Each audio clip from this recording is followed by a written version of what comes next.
welcome back to my channel. And as you can see, I have a guest here. She's nervous. She's nervous, but there's no need to be. I honestly can't.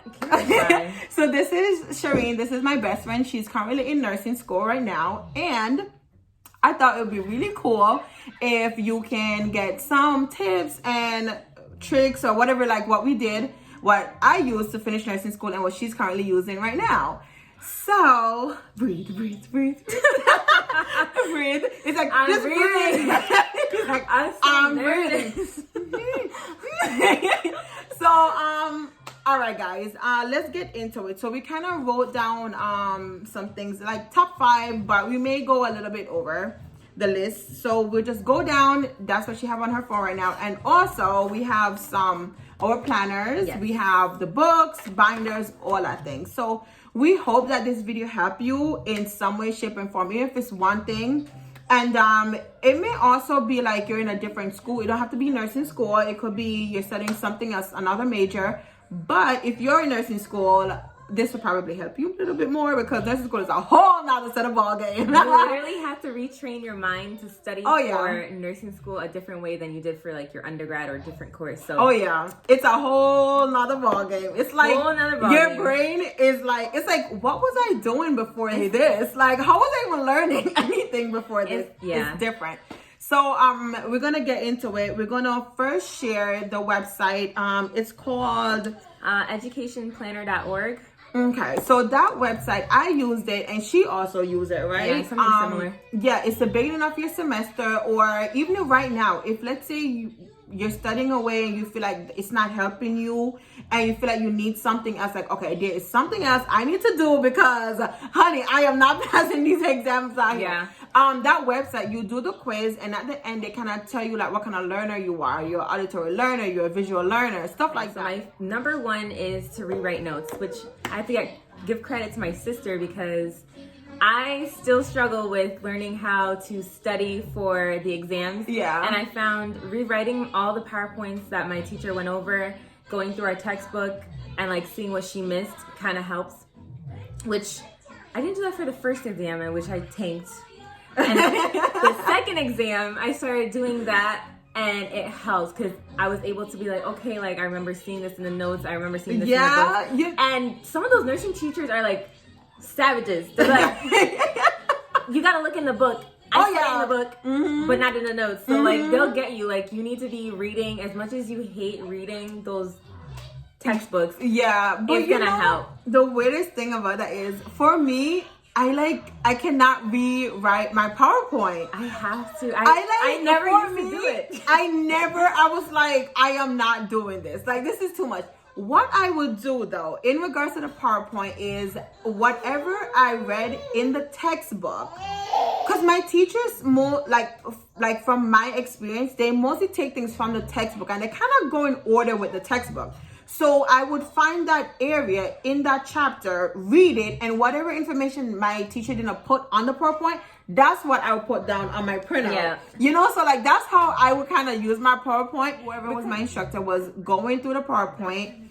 I would also write down things like they would be like, now this is important, or like hint, or like go back in the book to page blah blah blah, and like whatever that is, whatever PowerPoint like slide we were on, I would write that down in like a red color. Anything my teacher said was always in red for me. So that was my tip. That's one of my tips in regards to the PowerPoint. Yeah, was like, you know, putting stuff down on the PowerPoint. That's pretty much what I used it for. I didn't really rewrite. For me, it didn't work, but it works for her. So this is why it's pretty cool that we're both sharing this, like this whole video thing here, because it's like, you know, you can get to different ideas and stuff. Yeah. So that's our number 1. Number 2. I said making charts. So I actually have printouts. And I used to get made fun of in school because I had laminated all my charts. Oh, yes. Oh, yeah. I'm right there with you too, honey. So for like lab values, I would just make a blank chart or a blank table on Word, and then just fill out like red blood cells, like the important charts that you need, or the values that you need to know, and like the basic lab values. So that's easy to, you know, like as you're running through your notes, studying for an exam or quiz, you can just go back and like fill in the ones that you don't know or you know. Yeah. So like ABGs, which is standard, like I used like dry erase markers. So the great thing about laminating them, like you can use the dry erase markers and test yourself. Yeah, like you just purge your brain, remember, know what you know, and then erase it. When it comes to lab values too, I also want to say if you also have a little dry erase board, what I would do is like write down like key stuff, like you know, the pH, whatever, the metabolic like acidosis, whatever it is, and then write it on it.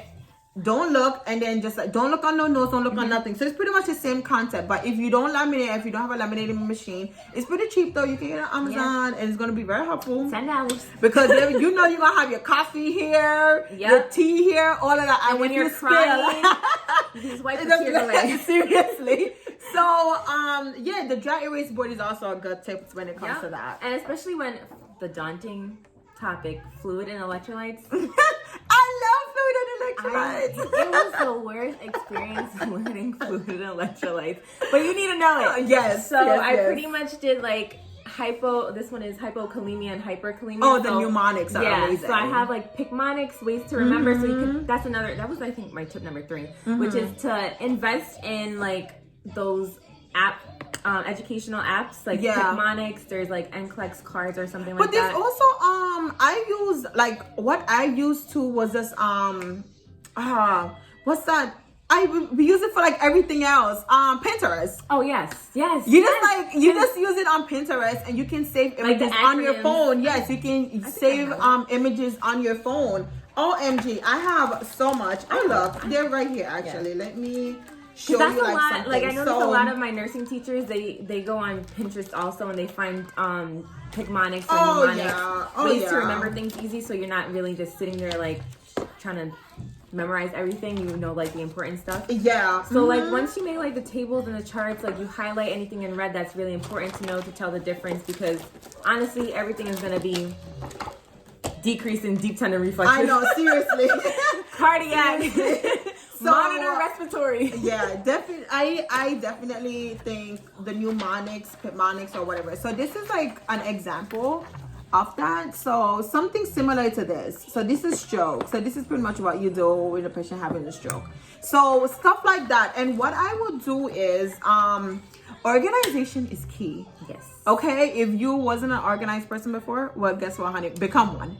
Okay, and I can just make a separate video of like going through how I do my binder or whatever, but you have to organize everything, or else you're going to miss notes or vital information, what you wanted to actually look on before your exam. And then you don't want to be that person after your exam. That's when you're finding your paper somewhere else and you're like, well, goddamn, the answer's right there. Like, you do not want to do that. So what I would do was I would organize each week. I don't know if like, let me try to pick up my binder, but anyways, each week like would have a tab, and then pretty much I would keep it within the week, but also put a note, like a little sticker thing at the end when it was another exam. So all the exam 1 information would be all in one kind of area, so I know, you know, what I'm studying for and whatnot. But organization is key. Yeah, for me, I did the similar like color coded tabs.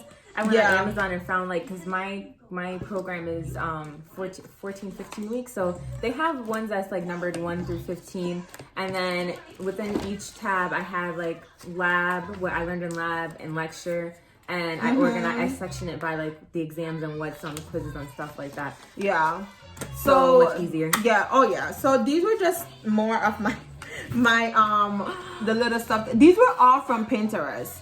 These are all from Pinterest, and sometimes you will probably even see your own professor have them in their like in their PowerPoint. So my number 1 person that I watch on YouTube is Nurse Sarah RN. Sarah, if you're watching this video, listen, I didn't send you money yet, but I said it to myself that when I was done with nurse school, I was going to send you my whole tuition, because let me tell you something. Her videos taught me everything. Okay, everything. Using this book is also good. The NCLEXRN book. So how I use this book was, if I never got to read the whole chapter before class, I would find the topic on, like in this book, I would read it because it's a lot shorter than the textbook. Okay, the textbook is like so much. It's so much, and it's so easy for people to say, you know, oh, we gotta read. Yeah. And it really is a lot. Like when you have, like, okay, let me show you, for example, if you aren't in the nurses program yet and you're wondering kind of like how much stuff you need to know, honey, in one day, okay, this box is just one day, okay? So that's a lot of stuff to read. So what I would do is, if I'm like, oh my God, class is tomorrow, I didn't even read the chapter, I didn't read anything yet, what I would do is go to this book, the NCLEXRN book, and also the Saunders book, the review book. And it pretty much gives you main important things that you need to know, what NCLEX is testing, pretty much what you're gonna need like to answer the questions based on that topic. So what I will do is I'll just run down the list of what I am going to be like lectured on tomorrow, read it in that, so at least when I go to class, yes, I didn't read a textbook, but at least I have some knowledge and see what is important. How did you use that book? So for me, like, I found like the weeks that I had like really like a lot of reading, I would have to supplement it with this, because it's honestly like, as much as they say like read the textbook, it's really hard to read. It's hard. 11 chapters. Yeah, because you one lecture. Exactly, because you also have lecture. You got your career plans. You got life. You know, if you got kids, you got work. Exactly. So this, it condenses like everything all in. I even said to my professor, I was like, you spent 2 hours telling me all this, and I spent 30 minutes reading this, and I learned everything. Yeah. And after each chapter, they give you review questions, so you can quiz yourself and see like how much you learned and how much you know from this. And then they even have like the online link that you could go at the end to take the comprehensive test to see like. Oh, I love it. I love it. Like literally, I would walk with that more than my own textbook. I stopped bringing my textbook. I just walk with this. I actually got my textbook cut up because they're so big, and when I mean cut up, I don't mean destroy them. Like I brought them to Staples, and I divided my textbook into like 3 or 4 different books, just so that like if I needed like a chapter out of it, I wasn't bringing a whole textbook. I end up like cutting my textbook was like this big, and I end up cutting it into like these sizes. So that's another option too. If you didn't know that, you can go and get it cut. Yeah, you can get it cut, and it actually like end up laminating. It end up having like a hardcover like this. Yeah, I use the same textbook, but I bought the one that are 2 separate. Like, it. So if you need it, girl, I'll get it after this video now. So we just talk about pretty much before class, what we'll do before then. But now after class, what I will do is whatever I learned that day or whatever my teacher went over that day, I would review it. So review the PowerPoint, review your class notes, review any materials that you printed out beforehand, or that you feel like you need to print out based on what they lectured on. Do that day. So that tomorrow, when you're trying to study, you're not trying to remember things like, oh, class, but you know what I'm saying? So reviewing what you learned the day is super important. Even if you do night classes, just stay up like an extra 2 hours and review what you learned. Because it will stick, repetition for me is like super important. So yeah. Another book that I want to mention is the NCLEXRN Conceptual Review Guide. This, honestly, could have saved me so much. I never heard of that one before. I don't think so. Do you want to know how I found out about this one? Yeah. My lab instructor, love her to death, Mrs. Thaler. She... Shout out to you. We shouting out people out here. She was like, like, I have a book that I want to show you guys because I see a lot of you guys struggling, which is... It's unfair to students that are more visual learners like I am, or tactile learners, that they just focus more on like reading the PowerPoints, reading the book. I like to get things that I can look at, feel and touch. So she just mentioned this because I told her I was struggling on passing the exams. And this book, literally, it gives you all the diseases that you need to know about, like placental abruption. Let me see. That is really cool. I never saw this book before. This is pretty simple. So it gives you like the pathophysiology, the priority assessment. You can hold it a little bit closer if you want.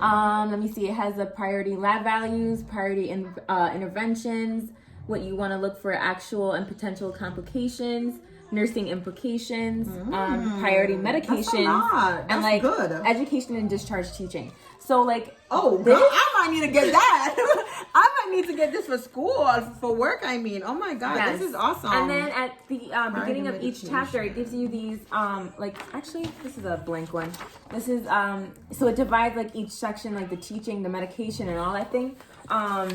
So like when you're studying for all the diseases that you learn each week, it's so much easier to look. Okay, so for the exams, like, what lab value priority, because these are your questions. These are all like, your literally questions. Priority labs, priority intervention, priority medication. Like everything is priority. Yeah. So this is awesome. Food and electrolytes. I bought this book right on time, and it literally told me what I needed to know for hypercalcemia, hypocalcemia, like what to watch for in the lab values, and your patient signs and symptoms. Yeah, this is awesome. This is better than the textbook because it literally outlines everything you need to know and do as a nurse. Yes. And it's, I think, on Amazon. How much was this? $54. Really? This is so good. At the beginning, they tell you, drop the husband, drop the Get a wife.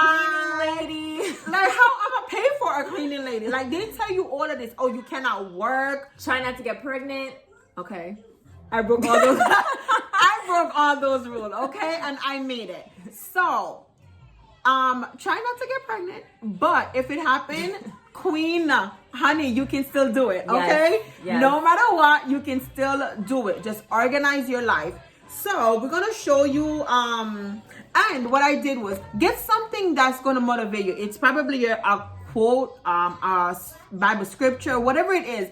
Put it close by when you're going to study so that you can look on it to remind yourself like, okay, I got this. You know, whatever it is, even before exams, get something like that. So in my planner, when I open it, I put the people that motivate me, my husband and my daughter, okay?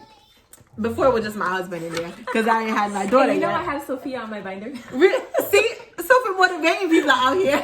Like whatever I did or whatever I needed to do, either it's with family. I put like family day, family time. You still have to give your time to your family and your kids.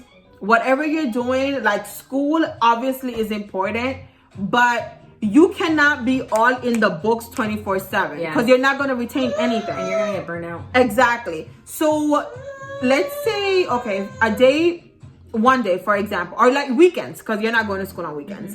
You have work. Let's say you work 7 to 3 or something like that. So, okay, say 7 to 3, I'm at work. So I would fill that in like, okay, from this time to this time, I'm at work. But if you can get stuff done on your break time, you'll put like, okay, I'll read chapter this, or I'll review my notes. If you can't bring your big textbook to work, just like bring your PowerPoints, review that. Then when you come home, let's say you have kids, you got to prepare your kids' dinner. So you put like, okay, prep dinner. You only give yourself an hour to sit with your kids, eat, talk. That's it. Like your kids know, all right, time's up. It's been an hour. Mama gotta go study. You know, so like you have to literally like do your whole time. Go to bed. You need sleep. Yeah. It's hard to get, you ain't gonna get no 8 hours sleep. I have insomnia. But you can get like, 4 hours or something like that, then get back up and study again or do whatever. So definitely, write out and get a planner. Please get a planner because you cannot remember everything in your head. You got exams, and probably the same week you got exam, you got a quiz the next day. Yep. Oh, wait, we ain't done it. Because then you might also got a clear plan though. And then you might have like, let's say, an assignment. Let's say you got skills lab. You got to go to skills lab, honey. So all of that, and that's just on school, honey. We ain't talking about the kids, the husband. Nope. All of that. So I would definitely recommend a planner. You can get a smaller one, whatever, The big ones. I like the big one because you get more spaces on the page. Yeah, because this one I got it from Marshall's for $7.99, I think. Yeah. And it took me for my first 2 semesters. So let me try to find a good page. Like mine, ignore this chicken scratch, but literally I had to color code it. So for like green, I would do quizzes, pink I would do exams, and like the other colors were like appointments, if I had to watch someone's baby, let me see, clinicals. Even though like you have a set schedule for school, like I am gonna go to school now Mondays, Thursdays, and Fridays. in those in-between days, like Tuesdays and Wednesdays, and when you want to study, you'll probably have to be practicing for skills. You'll probably have an assignment due. So you always want to keep yourself organized and plan around, like, okay, like I could go to lab this day to practice skills for this amount of hours, then go home, try to study. Like, there's no way you're going to make it in nursing school without organizing and using a planner. Yeah. Throughout my undergrad, what's the planner? Show up when you show up, do your assignment, and that's it. Now it's literally, you have to teach yourself. I had a hard time during my first semester not so much of a hard time, because I still like to be organized, but using my planner, writing in my planner, and being like religiously like dedicated to using your planner. Crossing not out. Just like, you know, the first week and the planner just looks so nice. It's like, no, you just have to like continue that momentum, because that's what's gonna keep you going, especially at the end. That's when you really need it, because that's when you have probably prep you or like, I don't know what they call it for you guys, but like that's pretty much. Yeah, so Kaplan, preppy, stuff like that, still you got to do. Yeah. So use it religiously, and when you would get in the groove of it, so it will come pretty much natural. So this was like another thing that I would do. So this was close. You can know this was close to the end. I was studying every single day. This was like my last class. So look, I put study, and literally, you got this. Look at this. So what I would do was, I was pretty much off from work. Actually, no, I went to work. I actually still work because I worked nights. So what I would do is, I would also put the system that I would be studying, so that I didn't miss anything for finals. I put what I had to study that day, check it off, and then if I didn't study that day, I would roll it over into like a next day, so that I make sure that, like, you know, I try to fit it in and stuff like that. And like when I was gonna do questions, so people do questions, okay? Do a lot of questions. Don't just depend on questions, because there's a lot of people like in nursing school with me. They literally were just doing this question, and it's like, no, you have to like retain like you have to get information. Have to know the background like information. You still do. Not every patient is gonna come with the same signs and symptoms. You have to look for other things that. And not only that, okay, guys, I know we just want to get through school, but what's gonna happen when school is done? Like, your patient ain't gonna be in the room with like a question, number 8, like on their forehead. Exactly. Like, you're going to have to, you need to know something, okay? Because we're taking care of people. Like, all honesty, I know we all want to get through nursing school, and we got to do what we need to do just to pass the exam. But you also still have to read and, you know, make sure you're retaining something. We ain't gonna retain everything. And even nursing school still don't even prepare you for all you need to know.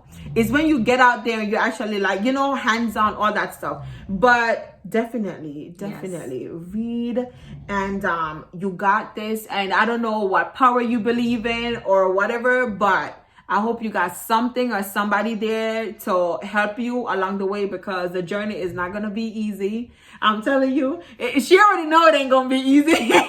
She went through it first, and I was like, "You're gonna be fine." I know, she was like very supportive, and it's just like I know she didn't understand, because anyone who's not in nursing school or never been through it was, you know, be supportive, of course. Yeah. But you're gonna just be like, you know, you got this, you're fine, which is very good to hear. But when your school literally says you need a 75 and above, you want to aim for that above. Like on every exam. My school was a 78, and oh my god. Girl, so that's pretty much like you need to get an 80 on every exam. You need to get an 80 to be in the safety zone. And my school didn't even round to the 10th place. My school counted the hundreds. Some shit. And it's like, when did this math come in place? The whole time, my whole life is like, if you're 0.5, it rounds up. Yeah. No, not at my school. And if your school is like mine, where like you have to take a math exam, like our math exam, you had to, for nursing 1, you had to score a 90. If you scored below a 90, that's fail. And you have 3 times to take it. Nursing 2 is 95. If you didn't get a 95, fail after the 3rd try. And then 3 and 4, you have to get 100. So yeah, ours was pretty much the same thing. It's hard. Pretty much the same thing. But these were, I don't think we're missing anything. I feel like I am, but I don't know. Also, actually, there is one more thing. I lived an hour away from my school, an hour and a half from my school. So what I would recommend is, if your school allow it, mine didn't, but we ain't gonna say that. But if your teacher allow it, not every teacher does. Even though the school may say yes, some teachers still may not allow you to record in their class. Oh, but if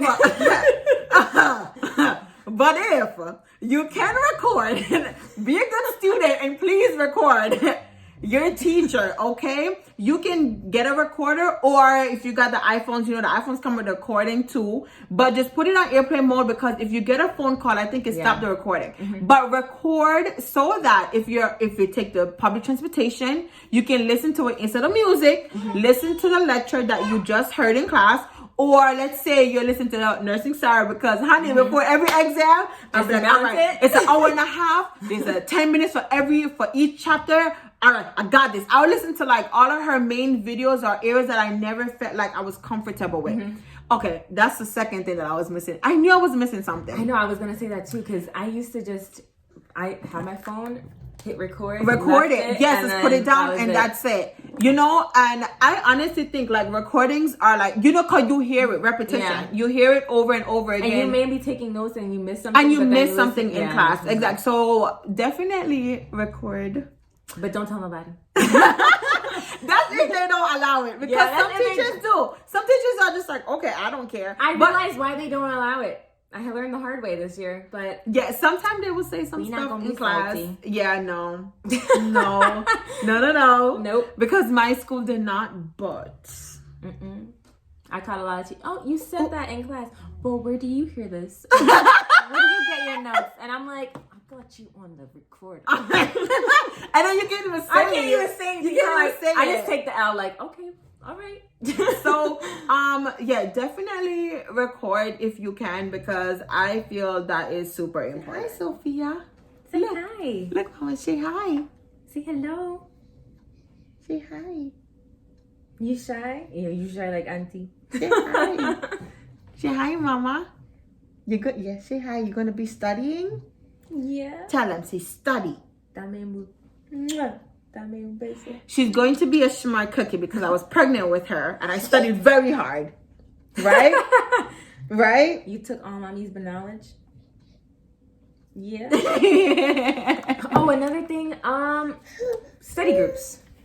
Oh, yeah. Okay, so guys, honestly, I am not a person really to study with a lot of people. No. So I only had like one main person that I really study with every semester. And that was it. And pretty much all I would really do with them is I studied on my own. Then 2 days before the exam, we would get on FaceTime because we lived very far from each other. She was like living in Brooklyn and I was in the Bronx, and in the city there's nowhere good to even study. No. Like at the time there was like nowhere. So what I would do is we would FaceTime each other, and then what we did was, ooh, Mama, you're ripping it. So what I would do for me in regards to that is if you're a person who don't like to study together, because that is me, the way how I would utilize her and she would obviously utilize me is we would teach each other. So I would be like, okay, so later tonight I'm gonna call you X, Y, and Z time. You're gonna teach me this, this, and this. And she was like, okay, and I will teach you this, this, and this. And then we will go bang. She'll go ahead, she'll teach me. And then if there was something at the end when she finished teaching me, I felt like was important that she did not mention, then I would say it to her. Vice versa, I would teach her the topics, and that's how we would actually do it. So that's like the only way I utilize anyone really in nursing school. I kind of pretty much like did my own thing. I know there's some people that are like that who can't really study in groups, because trust me, nursing school, honey, there's a lot of haters when they know you're doing good. There's a lot of people who just want to see you mess up on your exams. And there's a lot of people who go in the group just to get information and don't share no information. Users. Okay? So you have to just be careful too of how you're doing with groups. Yeah. You use groups? I did for a while. Like I was studying with two girls. We would basically, look over. Let me hold on while you talk. So basically, each we'll look over our own notes. If we don't understand anything, we will write it down. And like, okay, like when we meet up, this is like you're gonna try to help me understand this. If this is your strong suit, like we try to, whatever we're strong in, and the other person isn't, we kind of just help the other person out. Like, okay, this is how I remember. This is what I did. This, you know, like basically what you said. Teach the other person what they don't understand. Yeah. And then, we would each, like my friend Zoe, she made like these little cheat sheets. So she would handwrite all her notes and then insert pictures that go along with the topics and little mnemonics that help basically go over everything that we need to know for every exam and quiz. And that really helped me for like respiratory and food and electrolytes again. That's basically what we did. And that was pretty much it. Like, I don't like big study groups because then I find myself talking about other stuff that doesn't involve. Yeah, you get distracted. Yeah. So you small study groups with people that are actually gonna wanna learn and study. Yeah, it's very hard. So thank you guys again for watching. We do hope this video helped you in some way, shape, and form. And thank you again for coming on my channel. I know Steve's gonna make fun of me. Like, oh, he's gonna be like, look at Shireen. She's gonna be looking down the whole time. So happy New Year, guys, and happy holidays. And I hope this new year bring you guys a lot of, you know, joy, peace, and a lot of blessings. And y'all keep watching my videos. Bye. Ta-ta. La, la, la, la. Okay, so I need an exiting video. I need like an exiting thing. I kind of edited something like this before my other last video because Stevie was just like, babe, you are so corny. So I need someone to tell me, like, how should I end my video? Because I don't know. I'm just like, bye, guys. And she was just like, babe, what? I'm trying to think what like other YouTubers do.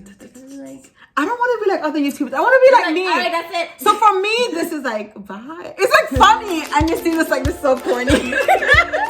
Anyways, bye, guys. Okay, I'm just going to say bye. Bye.